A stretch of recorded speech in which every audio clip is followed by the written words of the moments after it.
Chapter 1. Sara wakes to a warm breeze blowing gently over her. As she opens her eyes, she notices that the window next to her bed is wide open. The early morning sun just beginning to peek through. The alarm clock on her nightstand will chime at any minute.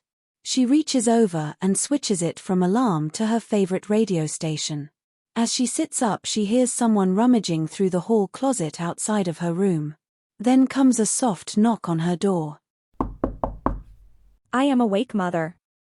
Just checking, dear. Sara stands and walks towards the bathroom to take a quick shower. She needs to catch her flight in a couple of hours. She also has some leftover packing to do this morning. Something she wished she hadn't left until now to finish. She seems to always leave things to the last minute. A habit she desperately wants to break. After her shower, Sara dresses quickly and begins her last-minute packing. When everything seems to be in place, she walks over to the window and looks out at the early morning sun just beginning to touch the oak trees that line the driveway. It's going to be a beautiful day, Sara thinks to herself as she closes and locks the window.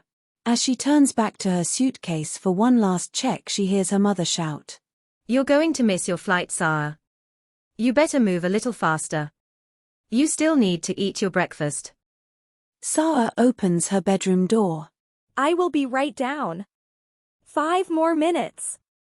As Sara closes her suitcase, she walks over to the mirror. She takes one last look at herself before going downstairs. What she sees is a girl of medium height, long flowing dark auburn hair, and deep blue eyes. As she turns away from the mirror, she thinks back on how she made the decision to go visit her cousin in France. How it would be a great experience before heading off to college in the fall. Now that it is time to head to the airport, she begins to feel a little nervous. She quickly shakes the jitters away by taking a deep breath. Sara picks up her suitcase and heads downstairs. Leaving the bag next to the front door, she walks into the kitchen and sits down next to her father, who is reading the morning paper. Good morning. Good morning, dear. Her father replies, looking up from the paper. Ready for your trip, I take it? I am all packed and ready. I left my suitcase next to the front door. Okay, dear, you better hurry and eat your breakfast before your mother comes back downstairs. You know how she hates to be late. Her father smiles before going back to his paper, but then remembers. Sara, my dear, before I forget, your mother wanted me to ask you why you were in the attic all afternoon yesterday. Were you looking for anything in particular? Not really. Just wanted to see if we had any travel books for my trip. That's all. That's fine. Did you find anything of use? No, but I am sure tomorrow will be a great guide. After picking at her food for about 10 minutes, Sara hears her mother come back downstairs. She lets Sara know that it is time to go. As Sara grabs her bag, she says goodbye to her dad and heads for the car. The trip to the airport is a slow one due to early morning traffic. After finally arriving at the airport, Sara takes her bag from the trunk and says goodbye to her mother. I will call you in a couple of days. I just know I am going to have a great time. Sara's mother gives her a hug before saying, Okay, dear, and don't forget to tell your Aunt Emily hello for me and let her know that I will speak with her in a few days. Sara gives her mother one last hug and heads for the entrance. Looking down at her watch, Sara notices that she still has 35 minutes. She decides to stop off at the gift shop. After leaving her suitcase to be loaded onto the plane, she makes her way into the shop to get her cousin a souvenir. The shop is empty of customers due to the early morning hours. Sara will be able to find the perfect gift for Tamara without feeling rushed. She finds a small gold keychain that reads, Memphis, Tennessee, and it is shaped like a guitar. This is perfect, she thinks to herself. After making her purchase, she heads to the gate to wait for her flight to be called. Sara looks around for a seat and finds one next to the window. Just as she sits down, she hears her flight number called over the intercom. Flight number 71 to Luxeuil les Bains, now boarding at gate 4. A woman's voice sounds over the intercom. When Sara hears the woman call her flight, she quickly grabs her carry-on and heads for the counter. She makes her way down the small hallway to the entrance of the plane. She is the first person to board. After finding her seat number 12A next to the window, Sara sits down and waits in anticipation for takeoff. Knowing that it will be another 10 or 15 minutes until takeoff, she reaches for the complimentary magazine and begins glancing through it. A few minutes later, there is static from the intercom. The stewardess informs the passengers that they are ready for takeoff. The captain has informed us that we are ready for takeoff. Please put your seats in their upright positions and place all belongings in the storage bins overhead or under your seats. Thank you again for flying continental flights. Sara clicks her seatbelt on and sits back for takeoff. She looks to her side and notices that the 2 seats next to her are vacant. She is glad for this little luxury. As the plane begins taxiing down the runway, Sara looks out the tiny window. She thinks about the 8-hour flight ahead of her and sighs. After the seatbelt light goes off, Sara removes her seatbelt and reaches for her bag, which is under the seat in front of her.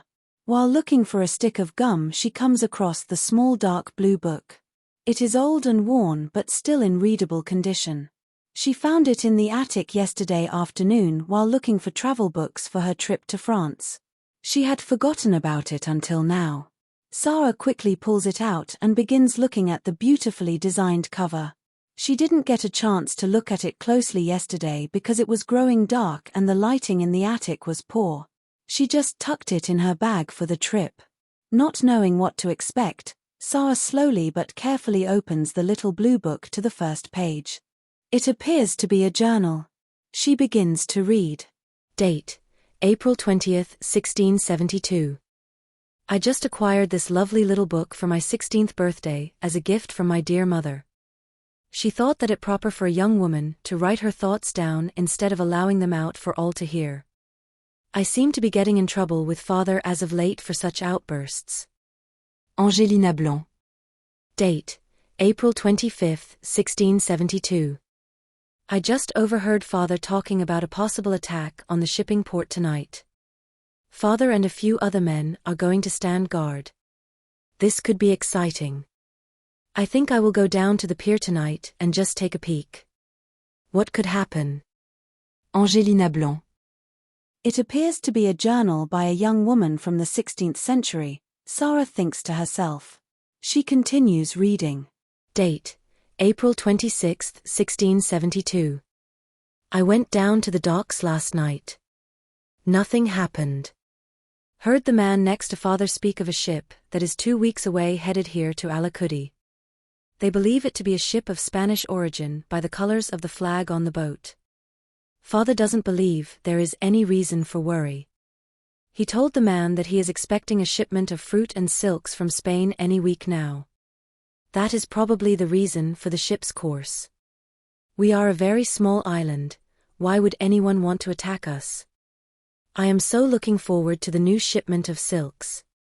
Father told me on my birthday that I could have myself a dress made from them. We are to have a masquerade ball in a few months, and he is inviting everyone from the city and other cities surrounding ours. It will be grand. Angelina Blanc. Sara looks up from the book, quickly makes a little note to look up Alicudi on a map. After making her note, Sara looks at her watch and notices that she still has 2 hours and 15 minutes before reaching her destination. She decides to take a bathroom break. Sara makes her way to the back of the plane. There is a small line. Finally, after a 10-minute wait, it is Sara's turn. Getting in and out of the bathroom is a breeze. As she is heading back to her seat, the plane hits turbulence. Sara goes tumbling into the lap of the young man next to her. After righting herself, she looks at the young man a little embarrassed and apologizes profusely. He accepts her apology with a wide smile and a wink. Sara returns the smile before returning to her seat. When she settles back into her seat, she pulls the little book out once again and begins to read. Date: May 3rd, 1672. Still waiting anxiously for the material for my dress. Should be here next week. Snuck out last night and went for a walk on the beach. It seems the water is always calling to me. I love the smell and sounds of the ocean. So peaceful it is. I don't know what I would do if I ever had to leave this beautiful place. I wish I could paint a picture for you because words aren't enough to express the beauty of my home. My mother has begun the planning for the ball in June. It is going to be the grandest ball ever. Mother is calling me, so I will close for now. Angelina Blanc. Date: May 7, 1672. I got into some trouble today. I was caught looking through Father's desk. He wanted to cancel the ball, but Mother told him that was too harsh a punishment for me, so he decided to just make me help the servants clean the ballroom in preparation. He asked me what I was looking for, so I told him I wanted to see when the ship would arrive with the material for my dress. He was still upset with me, but my answer seemed to calm his anger towards me. I couldn't tell him the real reason because he would have been furious to know that I have been watching him. This little game of mine is too fun to give up just yet. Angelina Blanc. Sara is suddenly startled by static over the intercom. Then comes a female voice. Ladies and gentlemen, we are getting ready for our final descent into Luxeuil-les-Bains. Please take your seat and put away all of your belongings until the plane comes to a complete stop. Then the same announcement follows in English. Ladies and gentlemen, we are getting ready for our final descent into Luxeuil-les-Bains. Please take your seats and put away all of your belongings until the plane comes to a complete stop. Sara watches through the tiny window as the plane descends towards the runway. Excitement flows through her as she feels the soft thud of the plane's wheels touch the smooth asphalt.